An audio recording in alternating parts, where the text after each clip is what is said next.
अस्सलामुअलैकुम स्टूडेंट्स, आज का हमारा टॉपिक है एक्सीलरेशन इन सिंपल हार्मोनिक मोशन। तो आज हम देखेंगे कि एक्सीलरेशन सिंपल हार्मोनिक मोशन में किस तरीके से थ्रू आउट साइकिल वेरी करती है with respect to time and with respect to distance. तो सबसे पहले हम इसके फार्मूले की डेरिवेशन कर लेते हैं और फिर आगे बात करते हैं। फार्मूले की डेरिवेशन करने के लिए आप इस डायग्राम को गौर से देखें। इस डायग्राम में ये पार्टिकल यूनिफॉर्म सर्कुलर मोशन कर रहा है और हमें पता है कि यूनिफॉर्म सर्कुलर मोशन में पार्टिकल के पास एक ही एक्सीलरेशन होती है जिसको हम सेंट्रीपिटल एक्सीलरेशन बोलते हैं। तो पार्टिकल की एक्सीलरेशन ये सेंट्रीपिटल एक्सीलरेशन है जो सर्कल के सेंटर की तरफ है। हमने ये एक्सीलरेशन मालूम नहीं करनी क्योंकि ये पार्टिकल की एक्सीलरेशन है जो यूनिफॉर्म सर्कुलर मोशन करता है।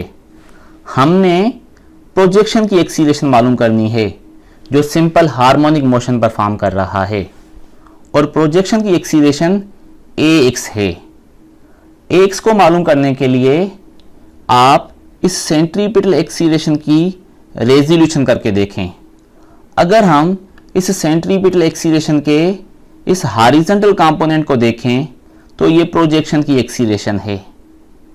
अगर हम इस हॉरिजॉन्टल कंपोनेंट को फ्री करके यहां पर ले आएं, ये रेड वाली लाइन पर, तो आप देखेंगे कि ये एक राइट एंगल ट्रायंगल बन जाएगा।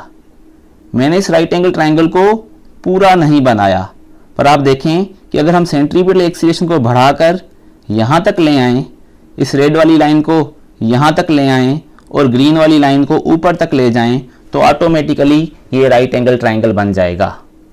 अब इस राइट एंगल ट्रायंगल में राइट एंगल के सामने वाली साइड हेपाटिन्यूज हो गई जो सेंट्रीपिटल एक्सीलरेशन है और एंगल की एडजेसेंट साइड प्रोजेक्शन की एक्सीलरेशन हो गई ax जो बेस वाली साइड है और हमें ये प्रोजेक्शन की एक्सीलरेशन मालूम करनी है। अगर हम यहां पर कोसाइन फंक्शन लेते हैं तो cos थीटा बराबर हो जाएगा ax, ये वाली साइड ax अपान ac हेपाटिन्यूज वाली साइड। तो अब हम डेरिवेशन की तरफ आते हैं। अगर हम कोसाइन फंक्शन लेते हैं तो वो ax अपान ac के बराबर हो जाएगा। ax रेड वाली बेस वाली साइड और ac हेपाटिन्यूज वाली साइड। हमें सेंट्रीपिटल एक्सीलरेशन नहीं, प्रोजेक्शन की एक्सीलरेशन चाहिए ax। तो क्रॉस मल्टीप्लिकेशन करने से ax बराबर हो जाएगा ac cos थीटा के। अब हमें पता है कि सर्कुलर मोशन में centripetal acceleration r omega square के बराबर होती है। r एम्पलीट्यूड के बराबर है जिसको हम x नॉट भी बोलते हैं। तो अगर हम ac r ओमेगा स्क्वायर या x नॉट ओमेगा स्क्वायर इसकी वैल्यू यहां पर ले आएं तो ये बन जाएगा x not omega square cos theta के। यहां पर ये जो माइनस साइन है ये एक्सीलरेशन की डायरेक्शन शो कर रही है कि एक्सीलरेशन जो है वो डिस्प्लेसमेंट की अपोजिट डायरेक्शन में होती है। फर्दर अगर हम इस स्टेप को थोड़ा रीअरेंज कर लें और ओमेगा शुरू में ले आएं और x नॉट थोड़ा बाद में ले जाएं तो ये बन जाएगा after rearrangement ax is equal to minus omega square x naught cos theta. अब आपको पता है कि जब हमने डिस्प्लेसमेंट का फार्मूला बनाया था तो x naught cos theta displacement होता है। तो अगर हम x नॉट cos थीटा के बदले डिस्प्लेसमेंट पुट कर दें तो ये फार्मूला बन जाएगा ax minus omega square x। तो अब हमारे पास एक्सीलरेशन के दोनों फार्मूले मौजूद हैं, एंगल वाला फार्मूला और डिस्प्लेसमेंट वाला फार्मूला। अगर हमें डेटा एंगल की टर्म्स में है तो हम ये वाला फार्मूला यूज करेंगे, यानी acceleration is equal to minus omega square x naught cos theta. और अगर हमें डिस्प्लेसमेंट की टर्म्स में डेटा मिला है तो हम ये वाला फार्मूला यूज करेंगे, यानी कि acceleration is equal to minus omega square x। यहां पर एक और बात नोट कर लें कि कभी कभी हमें बोला जाता है एग्जाम में कि प्रूव करो that motion of projection of a particle moving in uniform circular motion is simple harmonic motion. तो उसके लिए हमने ये सारी डेरिवेशन करनी है और उसके बाद क्योंकि यूनिफॉर्म सर्कुलर मोशन में ओमेगा कांस्टेंट होता है तो ये कांस्टेंट ऑफ प्रोपोर्शनलिटी जब हम रिमूव करेंगे तो ऑटोमेटिकली कांस्टेंट जब निकल आएगा तो ax is proportional to -x हो जाएगा, जो कि कंडीशन होती है सिंपल हार्मोनिक मोशन की। अभी तक हमने सिंपल हार्मोनिक मोशन के 3 वेरिएबल्स डिस्कस किए हैं, तो आइए एक मर्तबा इनको एक साथ देखें ताकि इनका ओवरव्यू भी होता रहे। तो इसमें 2 केसेस हैं, मैं आपको बार बार ये बताता हूँ क्योंकि ये मैटर करता है। अगर मोशन एक्सट्रीम पोजीशन से स्टार्ट होती है या मोशन मीन पोजीशन से स्टार्ट होती है, दोनों केसेस में फार्मूले अलग अलग बनते हैं। अगर मोशन एक्सट्रीम पोजीशन से स्टार्ट होती है इसका मतलब ये है कि हम थीटा 0 लेंगे एक्सट्रीम पोजीशन से और साइकिल को एक्सट्रीम पोजीशन से स्टार्ट करेंगे। और अगर मोशन मीन पोजीशन से स्टार्ट होती है तो इट मीन्स कि हम एंगल 0 लेंगे मीन पोजीशन पर और हम मीन पोजीशन से साइकिल को स्टार्ट करेंगे।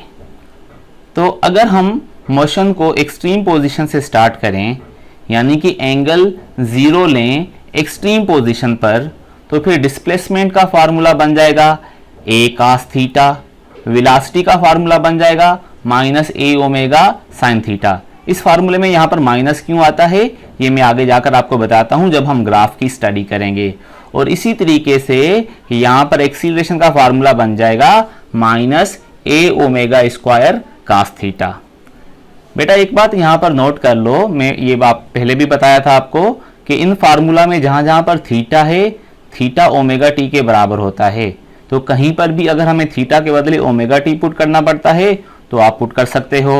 और फर्दर ओमेगा के बदले 2 पाई एफ या 2 पाई अपॉन कैपिटल टी भी हम पुट कर सकते हैं। So where required you have to put these values. इसी तरीके से अगर मोशन एक्सट्रीम पोजीशन से स्टार्ट नहीं होती और मीन पोजीशन से स्टार्ट होती है, मतलब कि आप एंगल 0 लेते हो मीन पोजीशन पर, तो फिर ये फार्मूले थोड़े चेंज हो जाएंगे। साइन थीटा के बदले कास और कास के बदले साइन लगेगा। देखो यहाँ पर कास है तो साइन आ जाएगा, बस यही चेंज आपने देखनी है। तो डिस्प्लेसमेंट बन जाएगा a साइन थीटा, वेलोसिटी बन जाएगी a ओमेगा कास थीटा और एक्सीलरेशन बन जाएगी -a omega square sine theta. और इसी तरीके से एंगल की वैल्यू ओमेगा टी और ओमेगा की वैल्यू 2 पाई एफ या 2 pi upon capital T put करनी पड़ सकती है। इन फार्मूलों को याद करने के लिए अगर आप लेंदी डेरिवेशन के चक्करों में नहीं पढ़ना चाहते तो ये छोटी सी एक ट्रिक भी है कि आप देखो कि इनके दरमियान में एक सीक्वेंस है। सारे फार्मूला में एम्पलीट्यूड तो है, देखो ए है ए है ए है, बस आपने ओमेगा 1 इंक्रीज करते जाना है। डिस्प्लेसमेंट के फार्मूले में देखो ओमेगा पावर 0 है, ओमेगा पावर 0 1 के बराबर होता है जो मैंने नहीं लिखा। उसके बाद ओमेगा पावर 1 यानी ओमेगा, उसके बाद ओमेगा स्क्वायर और दूसरा आपने ट्रिग्नोमेट्रिक फंक्शन को अल्टरनेट करते जाना है। कास के बाद साइन, साइन के बाद कास, बस यही चक्कर है। अच्छा स्टूडेंट्स, अब हम डिस्प्लेसमेंट, वेलोसिटी और एक्सीलरेशन को ग्राफ में स्टडी करते हैं कि ये चीज़ें टाइम के हिसाब से थ्रू आउट साइकिल कैसे वेरी करती हैं। इन ग्राफ्स में हमने ये सपोज किया है कि मोशन एक्सट्रीम पोजीशन से स्टार्ट होती है। आप यहाँ से इन फार्मूलों से भी समझ सकते हो कि जब displacement a cos omega T होता है तो मोशन एक्सट्रीम पोजीशन से स्टार्ट होती है। सबसे पहले हम ये डिस्प्लेसमेंट टाइम ग्राफ को समझते हैं। हॉरिजॉन्टल लाइन पर टाइम है और इस वर्टिकल लाइन पर डिस्प्लेसमेंट है। यहाँ पर डिस्प्लेसमेंट 0 है। इस हॉरिजॉन्टल लाइन से ऊपर वाले जो पॉइंट हैं वो पॉजिटिव और नीचे वाले जो पॉइंट हैं वो नेगेटिव डिस्प्लेसमेंट वाले हैं। जब साइकिल स्टार्ट होती है यानी एंगल 0 होती है तो cos 0 = 1 होता है, जिसकी वजह से डिस्प्लेसमेंट +a के बराबर हो जाता है। तो साइकिल के स्टार्ट वक्त ही डिस्प्लेसमेंट मैक्सिमम है क्योंकि साइकिल एक्सट्रीम पोजीशन से स्टार्ट हुई है और एक्सट्रीम पोजीशन पर डिस्प्लेसमेंट मैक्सिमम ही होता है। उसके बाद जब पार्टिकल 90 डिग्री कवर करेगा तो 90 डिग्री कवर करके वो इस मीन पोजीशन पर आ जाएगा। तो cos 90 क्योंकि 0 के बराबर होता है, इस वजह से डिस्प्लेसमेंट 0 हो जाएगा। जब पार्टिकल यहाँ पर आएगा नेगेटिव एक्सट्रीम पोजीशन पर, तो एंगल कितनी कवर हो जाएगी 180, और आपको पता है cos 180 -1 के बराबर होता है, जिसकी वजह से डिस्प्लेसमेंट -a के बराबर हो जाएगा। उसके बाद जब एंगल 270 कवर होकर पार्टिकल यहाँ पर पहुँचेगा तो एक मर्तबा फिर मीन पोजीशन आ जाएगी और डिस्प्लेसमेंट 0 हो जाएगा। आप यहाँ पर 270 पुट करोगे तो cos 270 0 हो जाता है, तो x 0 हो जाएगा। और जब साइकिल पूरी होगी 360 डिग्री तो cos 360 डिग्री फिर 1 होता है, तो x a के बराबर हो जाएगा और पार्टिकल फिर एक्सट्रीम पोजीशन पर आ जाएगा, पॉजिटिव एक्सट्रीम पोजीशन पर। अब हम इस वेलोसिटी वाले ग्राफ को देखते हैं। तो जैसे ही साइकिल स्टार्ट हुई तो पार्टिकल अपनी एक्सट्रीम पोजीशन पर था, और आपको पता है एक्सट्रीम पोजीशन पर वेलोसिटी 0 होती है। तो आप फार्मूले में एंगल पुट करके देखें, एंगल जब 0 होगी तो साइन 0 = 0 होता है। इस वजह से पॉजिटिव एक्सट्रीम पोजीशन पर साइकिल की शुरुआत पर वेलोसिटी 0 होती है। उसके बाद आफ्टर 90 डिग्री जब पार्टिकल यहाँ पर पहुँचेगा तो साइन 90 किसके बराबर होता है 1 के, तो वेलोसिटी क्या होनी चाहिए -ओमेगा-a। तो वेलोसिटी की वैल्यू मैक्सिमम हो जाएगी ओमेगा-a। अब माइनस का मतलब क्या हुआ, माइनस का ये मतलब है कि पॉजिटिव एक्सट्रीम पोजीशन से जब पार्टिकल उतरेगा मीन पोजीशन की तरफ तो लेफ्ट की तरफ जा रहा होगा, तो ये जो माइनस है ये लेफ्ट की डायरेक्शन को शो करता है। इसी वजह से वेलोसिटी के फार्मूले में यहाँ पर माइनस है ताकि डायरेक्शन सही बनी रहे। पार्टिकल जब 180 डिग्री कवर करके यहाँ पर आएगा तो आपको पता है साइन 180 0 के बराबर होती है, इस वजह से वेलोसिटी यहाँ पर फिर से 0 हो जाएगी। अब ये नेगेटिव एक्सट्रीम पोजीशन पर है। नेगेटिव एक्सट्रीम पोजीशन से 90 डिग्री और कवर करके जब टोटल एंगल 270 डिग्री हो जाएगी तो पार्टिकल यहाँ पर आ जाएगा। जब पार्टिकल यहाँ पर पहुँचेगा तो आप फार्मूले में 270 जब पुट करोगे तो साइन 270 होता है, 270 किसके बराबर हो गया -1 के, तो ये देखो यहाँ पर माइनस और माइनस प्लस हो जाएगा, तो प्लस ओमेगा-a हो जाएगा। तो इस वजह से वेलोसिटी मैक्सिमम और पॉजिटिव होगी। अब पॉजिटिव वेलोसिटी का मतलब है कि पार्टिकल मेन पोजीशन पर तो है पर राइट की तरफ जा रहा है, और पूरी साइकिल के बाद 360 डिग्री हो जाएगी और 360 पर साइन फिर से 0 हो जाएगा और वेलोसिटी एक मर्तबा फिर 0 हो जाएगी। अब हम एक्सीलरेशन के ग्राफ पर आ जाते हैं। ये आज ही हमने पढ़ा है तो इसको थोड़ा समझना आसान भी होगा आपके लिए कि एक्सीलरेशन जैसे ही साइकिल स्टार्ट होती है एक्सट्रीम पोजीशन पर, तो एंगल एक्सट्रीम पोजीशन पर 0 है, तो cos 0 = 1 हो जाएगा, तो ये क्या हो जाएगी -ओमेगा²a। तो एक्सट्रीम पोजीशन पर एक्सीलरेशन मैक्सिमम होगी। माइनस का मतलब है कि acceleration towards the mean position होगी, यानी लेफ्ट की तरफ। 90 डिग्री के बाद जब पार्टिकल अपनी मीन पोजीशन पर आएगा तो cos 90 0 हो जाएगा और एक्सीलरेशन भी 0 हो जाएगी। इसी वजह से मीन पोजीशन पर एक्सीलरेशन 0 होती है। 180 डिग्री के बाद पार्टिकल जब नेगेटिव एक्सट्रीम पोजीशन पर पहुंचेगा तो 180 डिग्री अगर आप यहाँ पर पुट करोगे तो cos 180 होता है -1, और ये वाला माइनस भी है तो ये हो जाएगा प्लस ओमेगा²a।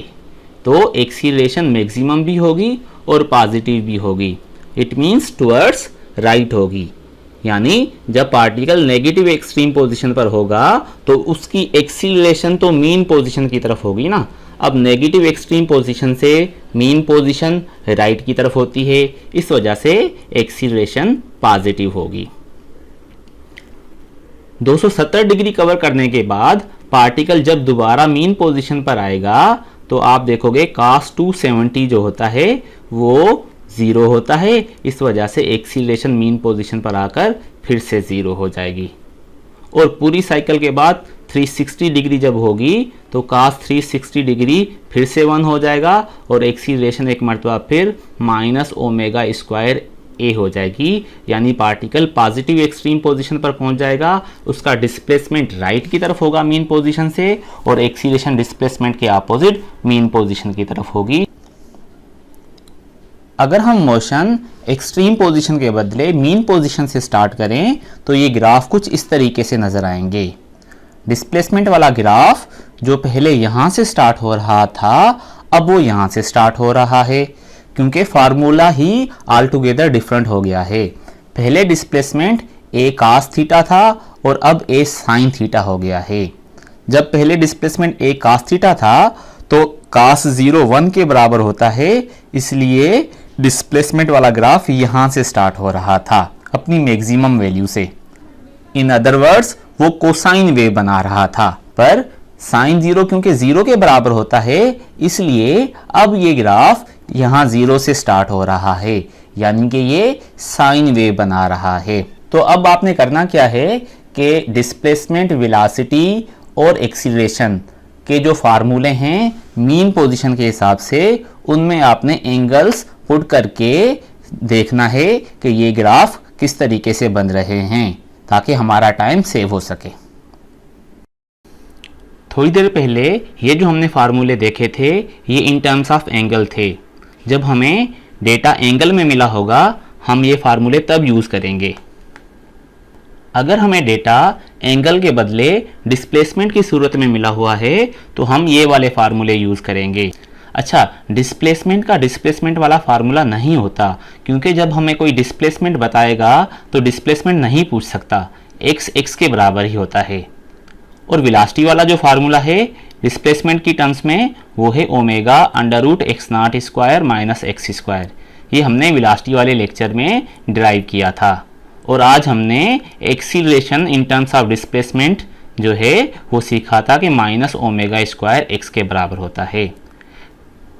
अच्छा, आगे जाकर हम देखेंगे कि ओमेगा अंडर रूट के अपान एम होती है, तो जहां जहां पर भी ओमेगा होगा हम उसके बदले यहां पर अंडर रूट के अपान एम भी पुट कर सकते हैं। तो अब हम इनके डिस्प्लेसमेंट वाले ग्राफ भी देख लेते हैं। तो जिस तरीके से डिस्प्लेसमेंट वाला फार्मूला नहीं होता, बिल्कुल इसी तरीके से डिस्प्लेसमेंट का डिस्प्लेसमेंट वाला ग्राफ भी नहीं होता। उसके बाद वेलोसिटी का जो डिस्प्लेसमेंट वाला ग्राफ होता है वो कुछ इस तरीके का होता है जो आप स्क्रीन में देख रहे हो। इस ग्राफ को हम ऑलरेडी प्रीवियस लेक्चर में एक्सप्लेन कर चुके हैं। उस लेक्चर का नाम था velocity in simple harmonic motion. जिन बच्चों का लेक्चर वो मिस हो गया है उसके लिए आप YouTube पर सुहेल आसिफ सर्च करोगे तो एक पूरी लिस्ट निकल आएगी और वहाँ से आप जो भी वीडियो सिलेक्ट करके देखना चाहते हो जो आपकी मिस हो गई है वो वहाँ पर आप देख सकते हो। तो फाइनली अब हम देखते हैं कि एक्सीलरेशन का graph in terms of displacement किस तरीके का होता है, क्योंकि acceleration is directly proportional to displacement होती है, जिसकी वजह से इनके दरमियान में डायरेक्ट रिलेशनशिप है। तो इनका ग्राफ स्ट्रेट लाइन बनता है। स्ट्रेट लाइन तो बनता है पर इस माइनस साइन की वजह से थोड़ा सा ऐसे करके बनता है, बजाय फर्स्ट और थर्ड क्वाड्रेंट में बनने के ये सेकंड और फोर्थ क्वाड्रेंट में बनता है। वो इसलिए कि अगर आप देखो कि एक्सीलरेशन वर्टिकल लाइन पर है और डिस्प्लेसमेंट हॉरिजॉन्टल लाइन पर, ऊपर एक्सीलरेशन पॉजिटिव और नीचे एक्सीलरेशन नेगेटिव है, राइट में डिस्प्लेसमेंट पॉजिटिव और लेफ्ट में डिस्प्लेसमेंट नेगेटिव है। जब हम इस क्वाड्रेंट में आ जाते हैं तो एक्सीलरेशन पॉजिटिव है क्योंकि ये क्वाड्रेंट इस ओरिजिन वाले पॉइंट से ऊपर है, पर क्योंकि ये लेफ्ट में आ जाता है तो displacement negative. So when acceleration is positive then displacement is negative. और अगर आप इस क्वाड्रेंट में आ जाओ तो क्योंकि ये क्वाड्रेंट इस पॉइंट से राइट में है तो displacement is positive but acceleration is negative. इस तरीके से जब एक चीज नेगेटिव है तो दूसरी पॉजिटिव है, दैट इज वाई इस फार्मूले में, इस रिलेशनशिप में ये माइनस आता है। पर क्योंकि डायरेक्ट रिलेशनशिप है तो ग्राफ स्ट्रेट लाइन बनता है। If you find this video helpful then share it with your friends. Thank you. अल्लाह हाफिज।